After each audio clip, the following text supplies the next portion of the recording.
ಓಂ ನಮಃ ಶಿವಾಯ. ಎಲ್ಲರಿಗೂ ನಮಸ್ಕಾರ. ಇಂದು ಈ ವಿಡಿಯೋದ ಮೂಲಕ ವೃಶ್ಚಿಕ ರಾಶಿಯವರ ಜಾತಕದ ಫಲಿತಾಂಶಗಳ ಬಗ್ಗೆ ತಿಳಿದುಕೊಳ್ಳೋಣ. ಈ ದಿನ ಗ್ರಹಗಳ ಸ್ಥಾನಮಾನ ನಿಮ್ಮ ಜೀವನದ ವಿವಿಧ ಕ್ಷೇತ್ರಗಳ ಮೇಲೆ ಯಾವ ರೀತಿಯ ಪರಿಣಾಮ ಬೀರುತ್ತದೆ? ಉದ್ಯೋಗ, ವ್ಯಾಪಾರ, ಹಣಕಾಸು, ಕುಟುಂಬ, ಆರೋಗ್ಯ ಹಾಗೂ ವಿದ್ಯಾರ್ಥಿಗಳ ಜೀವನದಲ್ಲಿ ಏನೆಲ್ಲ ಬದಲಾವಣೆಗಳು ಕಂಡುಬರುತ್ತವೆ? ಯಾವ ವಿಷಯದಲ್ಲಿ ಎಚ್ಚರಿಕೆ ವಹಿಸಬೇಕು? ಯಾವ ಕ್ಷೇತ್ರದಲ್ಲಿ ಉತ್ತಮ ಅವಕಾಶಗಳು ದೊರೆಯಬಹುದು? ಕೊನೆಯಲ್ಲಿ ಯಾವ ಪರಿಹಾರವನ್ನು ಮಾಡಿದರೆ ಈ ದಿನ ಇನ್ನಷ್ಟು ಶುಭಕರವಾಗಬಹುದು ಎಂಬುದನ್ನು ವಿವರವಾಗಿ ತಿಳಿದುಕೊಳ್ಳೋಣ. ಮೊದಲು ನಿಮ್ಮ ರಾಶಿಯ ಗ್ರಹ ಸ್ಥಿತಿಯನ್ನು ನೋಡೋಣ. ಈ ದಿನ ಶುಕ್ರನು ಚತುರ್ಭಾವದಲ್ಲಿ ಸ್ಥಾನ ಪಡೆದಿದ್ದಾನೆ. ಜ್ಯೋತಿಷ್ಯ ಶಾಸ್ತ್ರದಲ್ಲಿ ಚತುರ್ಥ ಭಾವದಲ್ಲಿರುವ ಶುಕ್ರನಿಗೆ ದಿಗ್ಬಲ ಲಭಿಸುತ್ತದೆ ಎಂದು ಹೇಳಲಾಗುತ್ತದೆ. ದಿಗ್ಬಲ ಎಂದರೆ ಗ್ರಹ ತನ್ನ ಸಹಜ ಶುಭ ಫಲಗಳನ್ನು ಇನ್ನಷ್ಟು ಬಲವಾಗಿ ನೀಡುವ ಸ್ಥಿತಿ. ಸಾಮಾನ್ಯವಾಗಿ ಇದರಿಂದ ಮನೆ, ಕುಟುಂಬ, ವಾಹನ, ಆಸ್ತಿ, ಸೌಕರ್ಯ, ಮನಸ್ಸಿನ ನೆಮ್ಮದಿ ಹಾಗೂ ಭೌತಿಕ ಸುಖಗಳಲ್ಲಿ ಉತ್ತಮ ಬೆಳವಣಿಗೆಗಳು ಕಾಣಿಸಿಕೊಳ್ಳುವ ಸಾಧ್ಯತೆ ಇರುತ್ತದೆ. ಆದರೆ ಇಲ್ಲಿ ಒಂದು ಪ್ರಮುಖ ವಿಷಯವಿದೆ. ಈ ಶುಕ್ರನೊಂದಿಗೆ ಕೇತು ಗ್ರಹದ ಸಂಯೋಗ ಉಂಟಾಗಿದೆ. ಇದೇ ಕಾರಣಕ್ಕೆ ಕೆಲವು ಮಿಶ್ರ ಫಲಗಳು ಕಂಡುಬರುವ ಸಾಧ್ಯತೆ ಇದೆ. ಕೇತು ಎಂದರೆ ಕೇವಲ ವೈರಾಗ್ಯ ಅಥವಾ ಸನ್ಯಾಸದ ಸಂಕೇತ ಮಾತ್ರವಲ್ಲ. ಕೆಲವೊಮ್ಮೆ ನಾವು ಮಾಡುತ್ತಿರುವ ಕೆಲಸದ ಮೇಲಿನ ಆಸಕ್ತಿ ಕಡಿಮೆಯಾಗುವುದು, ಆರಂಭದಲ್ಲಿ ತುಂಬ ಉತ್ಸಾಹದಿಂದ ಶುರು ಮಾಡಿದ ಕೆಲಸವನ್ನು ಮಧ್ಯದಲ್ಲೇ ಬಿಡಬೇಕು ಎನ್ನುವ ಮನಸ್ಥಿತಿ ಉಂಟಾಗುವುದೂ ಕೂಡ ಕೇತು ಪ್ರಭಾವದ ಒಂದು ರೂಪವಾಗಿದೆ. ಆದ್ದರಿಂದ ಈ ದಿನ ನೀವು ಯಾವುದಾದರೂ ಹೊಸ ಕೆಲಸ ಆರಂಭಿಸಿದರೆ ಮೊದಲ ಕೆಲವು ದಿನಗಳಲ್ಲಿ ಅಪಾರ ಉತ್ಸಾಹ ಕಾಣಬಹುದು. ಈ ಕೆಲಸವನ್ನು ನಾನು ಯಶಸ್ವಿಯಾಗಿ ಮುಗಿಸಲೇಬೇಕು ಎಂಬ ದೃಢ ನಿರ್ಧಾರವೂ ಇರುತ್ತದೆ. ಆದರೆ ಕೆಲವು ದಿನಗಳ ನಂತರ ಅದೇ ಕೆಲಸದ ಮೇಲಿನ ಆಸಕ್ತಿ ನಿಧಾನವಾಗಿ ಕಡಿಮೆಯಾಗಬಹುದು. ನಂತರ ನೋಡೋಣ, ಇವತ್ತು ಬೇಡ, ನಾಳೆ ನೋಡೋಣ ಎಂಬ ಮನೋಭಾವ ಹೆಚ್ಚಾಗಬಹುದು. ಇದು ನಿಮ್ಮ ಸಾಮರ್ಥ್ಯದ ಕೊರತೆಯಿಂದ ಅಲ್ಲ, ಗ್ರಹಸ್ಥಿತಿಯಿಂದ. ಮನಸ್ಸಿನ ಏಕಾಗ್ರತೆ ಸ್ವಲ್ಪ ಅಸ್ಥಿರವಾಗುವ ಸಾಧ್ಯತೆ ಇದೆ. ಆದ್ದರಿಂದ ಯಾವುದೇ ಪ್ರಮುಖ ಕೆಲಸವನ್ನು ಅರ್ಧಕ್ಕೆ ಬಿಡದೆ ಪೂರ್ಣಗೊಳಿಸುವ ಪ್ರಯತ್ನ ಮಾಡುವುದು ಈ ವಾರ, ಈ ದಿನ ಬಹಳ ಮುಖ್ಯ.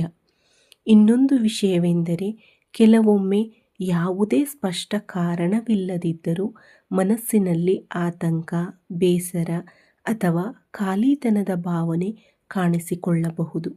ಎಲ್ಲವೂ ಇದ್ದರೂ ಏನೋ ಒಂದು ಕೊರತೆ ಇದೆ ಎಂಬ ಅನುಭವ ಬರಬಹುದು. ಮನೆಯಲ್ಲಿದ್ದರೂ ಮನಸ್ಸಿಗೆ ಸಂಪೂರ್ಣ ನೆಮ್ಮದಿ ಸಿಗದ ಪರಿಸ್ಥಿತಿ ಉಂಟಾಗಬಹುದು. ಆದರೆ ಅದೇ ಸಮಯದಲ್ಲಿ ನಿಮ್ಮ ವಾಕ್ಸ್ಥಾನದಲ್ಲಿ ಬುಧನ ಪ್ರಭಾವ ಇರುವುದರಿಂದ ನೀವು ವಿಶ್ವಾಸವಿರುವ ವ್ಯಕ್ತಿಯೊಂದಿಗೆ ಮಾತನಾಡಿದರೆ ಮನಸ್ಸು ಹಗುರವಾಗುತ್ತದೆ. ಆತ್ಮೀಯ ಸ್ನೇಹಿತ, ಸಹೋದರ, ಸಹೋದರಿ ಅಥವಾ ಕುಟುಂಬದ ಸದಸ್ಯರೊಂದಿಗೆ ಕೆಲವು ನಿಮಿಷ ಮನಸ್ಸಿನ ಮಾತು ಹಂಚಿಕೊಂಡರೆ ಸಾಕಷ್ಟು ಸಮಾಧಾನ ದೊರೆಯಬಹುದು. ಆದರೆ ಇಲ್ಲಿ ಒಂದು ವಿಷಯವನ್ನು ಗಮನಿಸಬೇಕು. ಈ ಸಮಾಧಾನ ಶಾಶ್ವತವಾಗಿರುವುದಿಲ್ಲ. ಕೆಲವು ಗಂಟೆಗಳ ನಂತರ ಅಥವಾ ಮರುದಿನ ಮತ್ತೆ ಅದೇ ಚಿಂತೆಗಳು ಮನಸ್ಸಿನಲ್ಲಿ ಮೂಡುವ ಸಾಧ್ಯತೆ ಇದೆ. ಆದ್ದರಿಂದ ಹೊರಗಿನ ಸಮಾಧಾನದ ಜೊತೆಗೆ ನಿಮ್ಮ ಮನಸ್ಸನ್ನು ನೀವು ಬಲಪಡಿಸಿಕೊಳ್ಳುವುದು ಅತ್ಯಗತ್ಯ. ಈ ದಿನ ಯಾವುದೇ ನಿರ್ಧಾರವನ್ನು ಆತುರದಲ್ಲಿ ತೆಗೆದುಕೊಳ್ಳಬೇಡಿ. ವಿಶೇಷವಾಗಿ ಕೋಪ, ಬೇಸರ ಅಥವಾ ಭಾವನಾತ್ಮಕ ಸ್ಥಿತಿಯಲ್ಲಿ ಪ್ರಮುಖ ತೀರ್ಮಾನಗಳನ್ನು ಮಾಡುವುದನ್ನು ತಪ್ಪಿಸಿ. ಸ್ವಲ್ಪ ಸಮಯ ತೆಗೆದುಕೊಂಡು ಯೋಚಿಸಿ. ನಿರ್ಧಾರ ಮಾಡಿದರೆ ಅನಗತ್ಯ ಸಮಸ್ಯೆಗಳಿಂದ ದೂರ ಇರಬಹುದು. ಕೆಲವರಿಗೆ ಈ ವಾರ ಮನೆಯನ್ನು ಬದಲಾಯಿಸುವ ಯೋಚನೆ, ಮನೆಯ ಅಲಂಕಾರ, ವಾಹನದ ದುರಸ್ತಿ ಅಥವಾ ಕುಟುಂಬದ ಸೌಕರ್ಯಕ್ಕೆ ಸಂಬಂಧಿಸಿದ ಖರ್ಚುಗಳು ಎದುರಾಗಬಹುದು. ಇವು ಅಗತ್ಯವಾದ ವೆಚ್ಚಗಳಾಗಿದ್ದರೆ ಚಿಂತಿಸಬೇಕಾದ ಅಗತ್ಯವಿಲ್ಲ. ಆದರೆ ಅನಗತ್ಯ ಖರ್ಚುಗಳನ್ನು ನಿಯಂತ್ರಿಸುವುದು ಉತ್ತಮ. ಮನಸ್ಸು ಚಂಚಲವಾಗಿರುವ ಸಂದರ್ಭಗಳಲ್ಲಿ ಏಕಾಂತದಲ್ಲಿ ಹೆಚ್ಚು ಸಮಯ ಕಳೆಯುವುದಕ್ಕಿಂತ ಕುಟುಂಬದವರೊಂದಿಗೆ ಸಮಯ ಕಳೆಯುವುದು ಉತ್ತಮ ಫಲ ನೀಡುತ್ತದೆ. ಮಕ್ಕಳೊಂದಿಗೆ ಮಾತನಾಡುವುದು, ಹಿರಿಯರ ಆಶೀರ್ವಾದ ಪಡೆಯುವುದು, ಒಳ್ಳೆಯ ಪುಸ್ತಕ ಓದುವುದು ಅಥವಾ ದೇವರ ಸ್ಮರಣೆ ಮಾಡುವುದರಿಂದ ಮನಸ್ಸಿಗೆ ನೆಮ್ಮದಿ ದೊರೆಯಬಹುದು. ಹೀಗಾಗಿ ಈ ದಿನ ನಿಮ್ಮ ದೊಡ್ಡ ಸವಾಲು ಹೊರಗಿನ ಸಮಸ್ಯೆಗಳಿಗಿಂತ ಮನಸ್ಸಿನ ಸ್ಥಿರತೆಯನ್ನು ಕಾಪಾಡಿಕೊಳ್ಳುವುದಾಗಿದೆ. ಮನಸ್ಸನ್ನು ಸಮತೋಲನದಲ್ಲಿಟ್ಟುಕೊಂಡು ಮುಂದುವರೆದರೆ ಉಳಿದ ಕ್ಷೇತ್ರಗಳಲ್ಲಿ ಉತ್ತಮ ಅವಕಾಶಗಳನ್ನು ಬಳಸಿಕೊಳ್ಳಲು ನಿಮಗೆ ಸಾಧ್ಯವಾಗುತ್ತದೆ. ಈ ದಿನದ ಹಣಕಾಸು, ಆಸ್ತಿ, ಉದ್ಯೋಗ, ವ್ಯಾಪಾರ ಹಾಗೂ ವಿದ್ಯಾರ್ಥಿಗಳ ಫಲಿತಾಂಶಗಳ ಬಗ್ಗೆ ತಿಳಿದುಕೊಳ್ಳೋಣ. ಮೊದಲಿಗೆ ಹಣಕಾಸಿನ ವಿಚಾರಕ್ಕೆ ಬಂದರೆ ಈ ದಿನ ನಿಮ್ಮ ಧನಸ್ಥಾನದಲ್ಲಿ ಬುಧನ ಪ್ರಭಾವ ಇರುವುದರಿಂದ ಆದಾಯದ ದೃಷ್ಟಿಯಿಂದ ದೊಡ್ಡ ಸಮಸ್ಯೆಗಳು ಕಂಡುಬರುವುದಿಲ್ಲ. ಕಳೆದ ಕೆಲವು ವಾರಗಳಿಂದ ಹಣ ಬಂದರೂ ಕೈಯಲ್ಲಿ ಉಳಿಯುತ್ತಿಲ್ಲ ಎನ್ನುವ ಪರಿಸ್ಥಿತಿ ಇದ್ದರೆ ಈ ದಿನದಲ್ಲಿ ಸ್ವಲ್ಪ ಮಟ್ಟಿಗೆ ಉಳಿತಾಯ ಮಾಡುವ ಅವಕಾಶ ದೊರೆಯಬಹುದು. ಅಂದರೆ ದೊಡ್ಡ ಪ್ರಮಾಣದ ಲಾಭವಾಗಿದ್ದರೂ ಅನಗತ್ಯ ಖರ್ಚುಗಳು ಕಡಿಮೆಯಾಗಿ ಕೈಯಲ್ಲಿ ಸ್ವಲ್ಪ ಹಣ ಉಳಿಯುವ ಸಾಧ್ಯತೆ ಇದೆ. ಆದರೆ ಒಂದು ವಿಷಯವನ್ನು ಮರೆಯಬೇಡಿ, ಆದಾಯ ಹೆಚ್ಚಾಗಿದೆ ಎನ್ನುವ ಕಾರಣಕ್ಕೆ ತಕ್ಷಣ ಹೊಸ ಖರ್ಚುಗಳನ್ನು ಆರಂಭಿಸಬೇಡಿ. ಈ ವಾರ ಉಳಿಸುವ ಪ್ರತಿಯೊಂದು ರೂಪಾಯಿಯೂ ಮುಂದಿನ ದಿನಗಳಲ್ಲಿ ನಿಮಗೆ ಉಪಯೋಗವಾಗುವ ಸಾಧ್ಯತೆ ಇದೆ. ಆದ್ದರಿಂದ ಖರ್ಚು ಮಾಡುವ ಮೊದಲು 2 ಬಾರಿ ಯೋಚಿಸಿ. ಈಗ ಆಸ್ತಿಯ ವಿಚಾರದ ಬಗ್ಗೆ ಮಾತನಾಡೋಣ. 4ನೇ ಭಾವವು ಮನೆ, ಜಮೀನು, ವಾಹನ ಹಾಗೂ ಸ್ಥಿರ ಆಸ್ತಿಗಳನ್ನು ಸೂಚಿಸುತ್ತದೆ. ಈ ಭಾವದಲ್ಲಿ ಶುಕ್ರನಿರುವುದು ಸಾಮಾನ್ಯವಾಗಿ ಉತ್ತಮ ಫಲವನ್ನು ನೀಡುತ್ತದೆ. ಆದರೆ ಕೇತು ಸಂಯೋಗ ಇರುವುದರಿಂದ ಆಸ್ತಿ ಸಂಬಂಧಿಸಿದ ವಿಷಯಗಳಲ್ಲಿ ಸ್ವಲ್ಪ ಎಚ್ಚರಿಕೆ ಅಗತ್ಯ. ಈ ದಿನ ನೀವು ಈಗಾಗಲೇ ಹೊಂದಿರುವ ಮನೆ, ನಿವೇಶನ ಅಥವಾ ಜಮೀನನ್ನು ಮಾರಾಟ ಮಾಡುವ ಪರಿಸ್ಥಿತಿ ಬಂದರೆ ಅದಕ್ಕೆ ಅನುಕೂಲಕರ ಅವಕಾಶಗಳು ದೊರೆಯಬಹುದು. ಬೆಲೆ ಮಾತುಕತೆ ಸಹ ನಿಮ್ಮ ಪರವಾಗಿ ಆಗುವ ಸಾಧ್ಯತೆ ಇದೆ. ಆದರೆ ಇದೇ ಸಮಯದಲ್ಲಿ ಹೊಸ ಆಸ್ತಿ ಖರೀದಿ ಮಾಡುವ ಯೋಜನೆ ಇದ್ದರೆ ಸ್ವಲ್ಪ ತಾಳ್ಮೆ ವಹಿಸುವುದು ಉತ್ತಮ. ದಾಖಲೆಗಳ ಪರಿಶೀಲನೆ, ಹಣಕಾಸಿನ ವ್ಯವಸ್ಥೆ ಅಥವಾ ಕಾನೂನು ಸಂಬಂಧಿತ ಸಣ್ಣ ಅಡಚಣೆಗಳು ಎದುರಾಗುವ ಸಾಧ್ಯತೆ ಇದೆ. ಆದ್ದರಿಂದ ಆತುರದ ನಿರ್ಧಾರಕ್ಕಿಂತ ಸಂಪೂರ್ಣ ಮಾಹಿತಿ ಪಡೆದು ಮುಂದುವರಿಯುವುದು ಒಳ್ಳೆಯದು. ಇನ್ನು ಉದ್ಯೋಗ ಕ್ಷೇತ್ರದ ಬಗ್ಗೆ ಮಾತನಾಡೋಣ. ಸ್ವಂತ ಉದ್ಯಮ ಅಥವಾ ವ್ಯಾಪಾರ ನಡೆಸುತ್ತಿರುವವರಿಗೆ ಈ ದಿನ ಸಾಮಾನ್ಯವಾಗಿ ಅನುಕೂಲಕರವಾಗಿದೆ. ಹೊಸ ಗ್ರಾಹಕರು ಸಿಗಬಹುದು. ಹಳೆಯ ಗ್ರಾಹಕರಿಂದ ಬಾಕಿ ಹಣ ಬರಬಹುದು. ಕೆಲವರಿಗೆ ಹೊಸ ವ್ಯಾವಹಾರಿಕ ಸಂಪರ್ಕಗಳು ಬೆಳೆಯಬಹುದು. ಆದರೆ ದೊಡ್ಡ ಹೂಡಿಕೆ ಮಾಡುವ ಮುನ್ನ ಲೆಕ್ಕಾಚಾರವನ್ನು ಚೆನ್ನಾಗಿ ಪರಿಶೀಲಿಸಿ. ಸರ್ಕಾರಿ ಉದ್ಯೋಗದಲ್ಲಿರುವವರಿಗೆ ಈ ದಿನ ಉತ್ತಮ ಬೆಳವಣಿಗೆಗಳು ಕಂಡುಬರುವ ಸಾಧ್ಯತೆ ಇದೆ. ಹಿರಿಯ ಅಧಿಕಾರಿಗಳಿಂದ ಮೆಚ್ಚುಗೆ, ಜವಾಬ್ದಾರಿಯ ಸ್ಥಾನ ಅಥವಾ ಗೌರವ ಹೆಚ್ಚಾಗಬಹುದು. ನೀವು ಮಾಡುತ್ತಿರುವ ಕೆಲಸಕ್ಕೆ ಸರಿಯಾದ ಮೌಲ್ಯ ಸಿಗುವ ಸಾಧ್ಯತೆ ಇದೆ. ಖಾಸಗಿ ಕಂಪನಿಗಳಲ್ಲಿ ಕೆಲಸ ಮಾಡುವವರಿಗೆ ಕೆಲಸದ ವಾತಾವರಣದಲ್ಲಿ ಕೆಲವು ಬದಲಾವಣೆಗಳು ಕಾಣಿಸಬಹುದು. ಹೊಸ ಪ್ರಾಜೆಕ್ಟ್, ಹೊಸ ತಂಡ ಅಥವಾ ಹೊಸ ಜವಾಬ್ದಾರಿಗಳು ಬರಬಹುದು. ಆರಂಭದಲ್ಲಿ ಈ ಬದಲಾವಣೆಗಳು ಸ್ವಲ್ಪ ಗೊಂದಲ ಉಂಟು ಮಾಡಿದರೂ ನಂತರ ಅದೇ ಬದಲಾವಣೆ ನಿಮಗೆ ಅನುಕೂಲವಾಗುವ ಸಾಧ್ಯತೆ ಇದೆ. ವರ್ಗಾವಣೆಗೆ ಪ್ರಯತ್ನಿಸುತ್ತಿರುವವರಿಗೆ ಕೂಡ ಈ ದಿನ ಆಶಾದಾಯಕ ಬೆಳವಣಿಗೆಗಳು ಕಂಡುಬರಬಹುದು. ಪ್ರಯತ್ನವನ್ನು ನಿಲ್ಲಿಸದೆ ಮುಂದುವರಿಸಿದರೆ ಉತ್ತಮ ಸುದ್ದಿಯನ್ನು ಕೇಳುವ ಸಾಧ್ಯತೆ ಇದೆ. ಕೆಲಸದ ಒತ್ತಡ ಸ್ವಲ್ಪ ಹೆಚ್ಚಾಗಬಹುದು.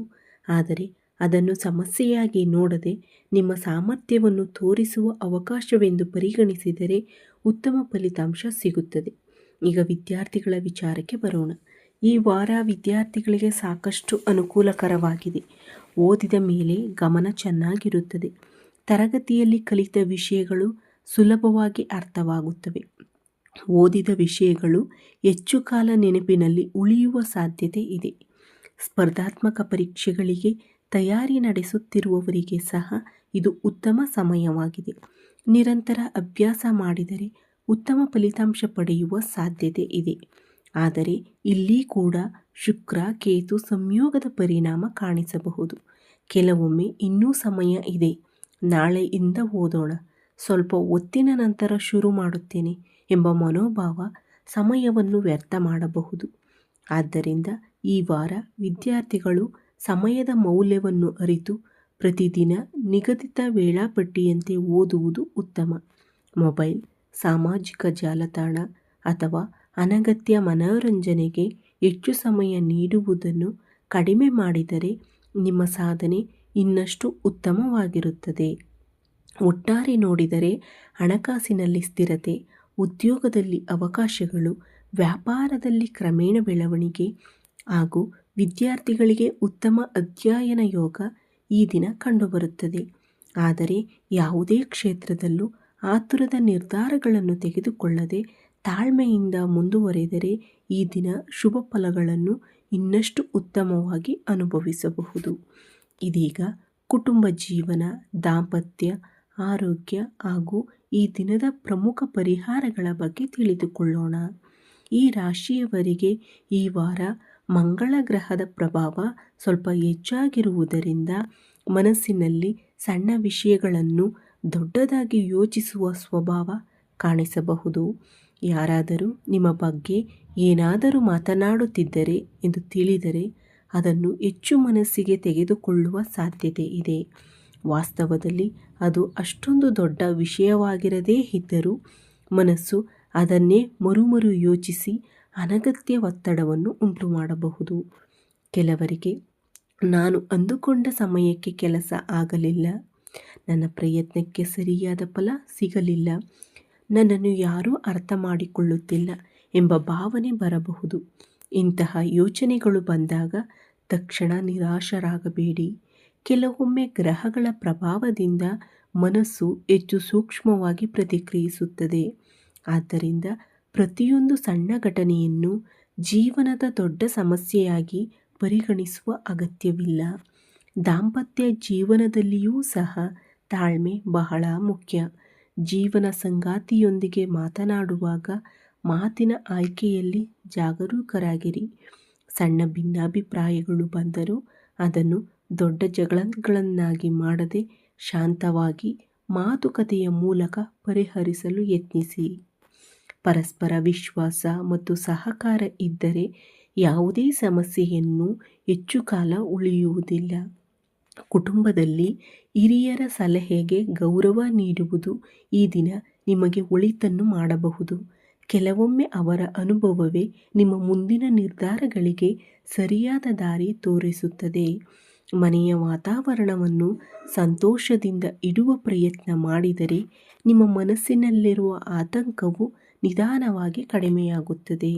ಇನ್ನು ಆರೋಗ್ಯದ ವಿಚಾರಕ್ಕೆ ಬಂದರೆ ಈ ದಿನ ದೈಹಿಕ ಆರೋಗ್ಯಕ್ಕಿಂತ ಮಾನಸಿಕ ಆರೋಗ್ಯದ ಕಡೆ ಹೆಚ್ಚು ಗಮನ ನೀಡುವುದು ಉತ್ತಮ. ಕೆಲಸದ ಒತ್ತಡ, ಹೆಚ್ಚು ಯೋಚಿಸುವ ಸ್ವಭಾವ ಅಥವಾ ನಿದ್ರೆಯ ಕೊರತೆಯಿಂದ ಆಯಾಸ ಹೆಚ್ಚಾಗುವ ಸಾಧ್ಯತೆ ಇದೆ. ಆದ್ದರಿಂದ ರಾತ್ರಿ ಸಮಯಕ್ಕೆ ಸರಿಯಾಗಿ ನಿದ್ರೆ ಮಾಡುವುದು, ಸಮಯಕ್ಕೆ ಆಹಾರ ಸೇವಿಸುವುದು ಹಾಗೂ ಸಾಧ್ಯವಾದರೆ ಪ್ರತಿದಿನ ಸ್ವಲ್ಪ ಸಮಯ ನಡೆಯುವುದು ಅಥವಾ ಯೋಗ, ಪ್ರಾಣಾಯಾಮ ಮಾಡುವ ಅಭ್ಯಾಸ ಬೆಳೆಸಿಕೊಳ್ಳಿ. ಈ ದಿನ ಕೋಪವನ್ನು ನಿಯಂತ್ರಿಸುವುದು ಬಹಳ ಮುಖ್ಯ. ಕೋಪದಲ್ಲಿ ತೆಗೆದುಕೊಳ್ಳುವ ನಿರ್ಧಾರಗಳು ನಂತರ ಪಶ್ಚಾತ್ತಾಪಕ್ಕೆ ಕಾರಣವಾಗಬಹುದು. ಆದ್ದರಿಂದ ಯಾವುದೇ ಸಂದರ್ಭದಲ್ಲೂ ಮೊದಲು ಯೋಚಿಸಿ ನಂತರ ಪ್ರತಿಕ್ರಿಯಿಸುವ ಅಭ್ಯಾಸ ಬೆಳೆಸಿಕೊಳ್ಳಿ. ಇದು ಉದ್ಯೋಗದಲ್ಲಿಯೂ, ಕುಟುಂಬದಲ್ಲಿಯೂ ಹಾಗೂ ಸ್ನೇಹ ಸಂಬಂಧಗಳಲ್ಲಿಯೂ ನಿಮಗೆ ಉತ್ತಮ ಫಲ ನೀಡುತ್ತದೆ. ಇನ್ನು ಉದ್ಯೋಗ ಕ್ಷೇತ್ರದಲ್ಲಿ ಶನಿ ಗ್ರಹದ ಪ್ರಭಾವದ ಬಗ್ಗೆ ಮಾತನಾಡೋಣ. ಭಾಗ್ಯಾಧಿಪತಿ ಹಾಗೂ ದಶಮಾಧಿಪತಿಯಾದ ಶನಿ ಲಾಭಸ್ಥಾನದಲ್ಲಿ ಇರುವುದರಿಂದ ಕೆಲಸದಲ್ಲಿ ದೊಡ್ಡ ಮಟ್ಟದ ಅಡಚಣೆಗಳು ಕಾಣಿಸುವುದಿಲ್ಲ. ನಿಮ್ಮ ಮೇಲೆ ನೀಡಲಾದ ಜವಾಬ್ದಾರಿಗಳನ್ನು ನೀವು ಯಶಸ್ವಿಯಾಗಿ ನಿರ್ವಹಿಸುವ ಸಾಮರ್ಥ್ಯವನ್ನು ಹೊಂದಿರುತ್ತೀರಿ. ಆದರೆ ಒಂದು ವಿಷಯ ಮಾತ್ರ ನೀವು ಗಮನಿಸಬೇಕು. ಕೆಲಸಗಳು ನಿರೀಕ್ಷಿಸಿದ ಸಮಯಕ್ಕಿಂತ ಸ್ವಲ್ಪ ತಡವಾಗಿ ಪೂರ್ಣಗೊಳ್ಳುವ ಸಾಧ್ಯತೆ ಇದೆ. ಕೆಲವೊಮ್ಮೆ ನೀವು ತಡವಾಗಿ ಆರಂಭಿಸಬಹುದು ಅಥವಾ ಆರಂಭಿಸಿದ ನಂತರ ಮಧ್ಯದಲ್ಲಿ ಸಣ್ಣ ಅಡಚಣೆಗಳು ಎದುರಾಗಬಹುದು. ಇದರಿಂದ ಆತಂಕ ಪಡುವ ಅಗತ್ಯವಿಲ್ಲ. ತಾಳ್ಮೆಯಿಂದ ಕೆಲಸ ಮುಂದುವರಿಸಿದರೆ ಕೊನೆಗೆ ಉತ್ತಮ ಫಲ ದೊರೆಯುತ್ತದೆ. ಪ್ರತಿದಿನ ಬೆಳಿಗ್ಗೆ ಅಥವಾ ಸಂಜೆ ಸಮಯದಲ್ಲಿ ಶ್ರೀ ಮಹಾಲಕ್ಷ್ಮಿ ಅಷ್ಟೋತ್ತರವನ್ನು ಭಕ್ತಿಯಿಂದ ಪಠಿಸುವುದು ಉತ್ತಮ. ಸಾಧ್ಯವಾದರೆ ಲಕ್ಷ್ಮೀ ಮಂತ್ರವನ್ನು ಕನಿಷ್ಠ 11 ಅಥವಾ 21 ಬಾರಿ ಜಪಿಸಬೇಕು. ಇದರಿಂದ ಮನಸ್ಸಿಗೆ ಶಾಂತಿ, ಆತ್ಮವಿಶ್ವಾಸ ಹಾಗೂ ಸಕಾರಾತ್ಮಕ ಚಿಂತನೆ ಹೆಚ್ಚಾಗುತ್ತದೆ ಎಂದು ನಂಬಲಾಗಿದೆ. ಇದರ ಜೊತೆಗೆ ಶ್ರೀ ಗಣಪತಿ ಅಷ್ಟೋತ್ತರವನ್ನು ಪಠಿಸುವುದರಿಂದ ವಿಘ್ನಗಳು ದೂರವಾಗಲಿ ಎಂದು ಪ್ರಾರ್ಥಿಸಬಹುದು. ಯಾವುದೇ ಹೊಸ ಕೆಲಸವನ್ನು ಆರಂಭಿಸುವ ಮೊದಲು ಗಣಪತಿಯನ್ನು ಸ್ಮರಿಸುವುದು ಶುಭಕರವೆಂದು ಪರಿಗಣಿಸಲಾಗುತ್ತದೆ. ಈ ದಿನ ನಿಮ್ಮ ಶಕ್ತಿಗೆ ಅನುಗುಣವಾಗಿ ಒಣ ಅವರೆಕಾಳು ದಾನ ಮಾಡುವುದು ಅಥವಾ ಅಗತ್ಯವಿರುವವರಿಗೆ ಅನ್ನದಾನ, ವಸ್ತ್ರದಾನ ಅಥವಾ ಸೇವಾ ಕಾರ್ಯ ಮಾಡುವುದು ಶುಭಕರವೆಂದು ಹೇಳಲಾಗಿದೆ. ದಾನ ಮಾಡುವಾಗ ಫಲದ ನಿರೀಕ್ಷೆಗಿಂತ ಸೇವಾ ಮನೋಭಾವ ತುಂಬ ಮುಖ್ಯ ಎಂಬುದನ್ನು ನೆನಪಿನಲ್ಲಿಟ್ಟುಕೊಳ್ಳಿ. ಒಟ್ಟಾರೆ ನೋಡಿದರೆ ಈ ದಿನ ಮಿಶ್ರ ಫಲಗಳ ದಿನವಾಗಿದ್ದರೂ ಹೆಚ್ಚಿನ ಕ್ಷೇತ್ರಗಳಲ್ಲಿ ಧನಾತ್ಮಕ ಬೆಳವಣಿಗೆಗಳ ಸಾಧ್ಯತೆ ಇದೆ. ಮನಸ್ಸನ್ನು ಸ್ಥಿರವಾಗಿಟ್ಟುಕೊಂಡು ಆತುರದ ನಿರ್ಧಾರಗಳನ್ನು ತಪ್ಪಿಸಿ ಅವಕಾಶಗಳನ್ನು ಸರಿಯಾಗಿ ಬಳಸಿಕೊಂಡರೆ ಉತ್ತಮ ಫಲಗಳನ್ನು ಪಡೆಯಬಹುದು.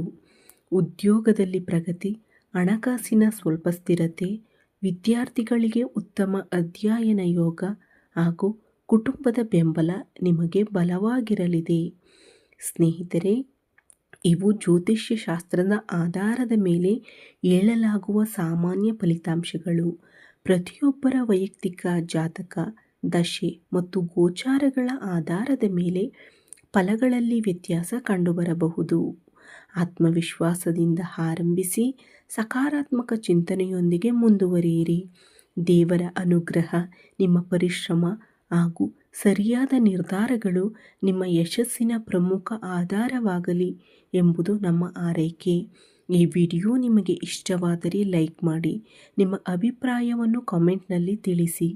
ಇಂತಹ ಭವಿಷ್ಯದ ಮಾಹಿತಿಗಳಿಗಾಗಿ ನಮ್ಮ ಚಾನಲನ್ನು ಸಬ್ಸ್ಕ್ರೈಬ್ ಮಾಡಿ ಹಾಗೂ ನಿಮ್ಮ ಸ್ನೇಹಿತರು ಹಾಗೂ ಕುಟುಂಬದವರೊಂದಿಗೆ ಈ ವಿಡಿಯೋವನ್ನು ಹಂಚಿಕೊಳ್ಳಿ. ಧನ್ಯವಾದಗಳು. ಮತ್ತೆ ಮುಂದಿನ ವಿಡಿಯೋದಲ್ಲಿ ಭೇಟಿಯಾಗೋಣ. ಶುಭವಾಗಲಿ. ಜೈ ಶ್ರೀರಾಮ್, ಜೈ ಹನುಮಾನ್.